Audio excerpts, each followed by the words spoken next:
Merhabalar. Bugün bir soru bir cevapta Emre Bey'leyiz. Hoş geldiniz hocam. Hoş bulduk. Bu ara çocuklarımız sürekli hasta, geçmeyen burun akıntısı, geçmeyen öksürükle başımız dertte. O konuyla alakalı bizi aydınlatırsanız çok seviniriz hocam. Tabii ki Miray Hanım. Şöyle söyleyeyim, hekimlere en çok başvuru sebeplerinden birisi öksürük gerçekten de. Aileler gecenin bir vakti, hocam çocuğum çok öksürüyor, yetiş diye bizi arayabiliyorlar. Gerçekten acil olan durumlar var, acil olmayan durumlar var. Şimdi biz öksürüğü tıbbi literatürde akut ve kronik olarak ayırıyoruz. İşte 2 haftaya kadar süren öksürükler akut, 2-4 haftalık süren subakut, 4 haftanın üstünde kabaca kronik öksürük diyoruz. Bunların sebepleri de değişkenlik göstermekte. Akut öksürük sebeplerine baktığımızda en çok gördüğümüz şey açıkçası üst solunum yolu enfeksiyonları. Buradaki öksürükten de genelde çok korkmuyoruz ama gece boyu sürekli öksüren bir çocukla baş başa olan aile gerçekten çocuğum neden böyle, acaba ciddi bir şey mi var, acaba zatüre mi geçiriyor veya daha kötü bir hastalığım var diye endişeleniyor. Aslında biliyor musunuz, öksürük vücudun doğal bir refleksi. Normal bir insan günde kaç defa öksürür sizce? Hiç mi, yoksa 100 defa mesela 100 defa öksürünüz, buna normal der misiniz?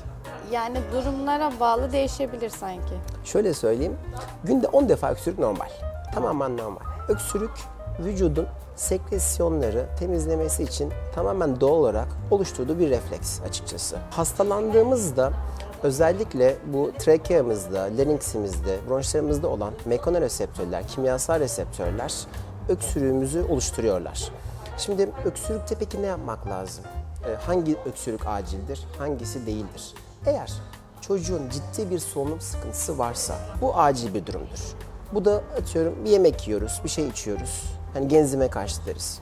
Kişi o anda morardı mı? Morarmaya başladıysa korkmak lazım. Öksürüyorsa hemen yine acile gelmek gerekiyor müdahale etmemiz için. Onun dışında hastalandı, bizim çocuğun ateşi vardı, öksürük başladı. Evet, hani acil bir durum olabilir ama hemen böyle hekime koşalım, yetişelim diyeceğimiz bir durum yoktu. Baktığımızda üst solunum yolu enfeksiyonlarını en çok görmekteyiz. Kronik öksürüklerde ise özellikle geçmeyen bronşitler olabiliyor, enfeksiyonlar olabiliyor. Ondan sonra alt solunum yolu enfeksiyonu, zatüre olabiliyor. İşte kronik bazı hastalıklarımız var. Kistik fibroz olabiliyor, tüberküloz olabiliyor, bronş anomalileri olabiliyor, kalp hastalıkları olabiliyor, beyinle alakalı sıkıntılar olabiliyor. Yani öksürüğün bir sürü mekanizması olduğu için, bir sürü sebebi olduğu için açıkçası hekiminiz şunu diyebilir. Hocam benim çocuk öksürüyor, ne yapayım sorusuna şöyle boş boş bakıyorsak eğer gerçekten çünkü sadece öksürük bir semptomdur. Yani buna eşlik eden semptomlar bizi ayırıcı tanıya götürür. Mesela şimdi bana geçen gün bir hasta geldi. Öksürüğü var, geniz akıntısı var, sinüzit. Öksürüğü var, ateşi var, üst solunum yolu enfeksiyonu olabiliyor. Geçen gün başka bir hastam geldi. Açıkçası akciğerinde kist çıktı. Yine bu ara zatüreyi çok görüyoruz. Dolayısıyla hani tek bir tanısı olmadığı için net bir şey söyleyemiyoruz. Kesinlikle öykü ve fizik muayeneyle ayırıcı tanılarımızı yaparak sonuca ulaşıyoruz.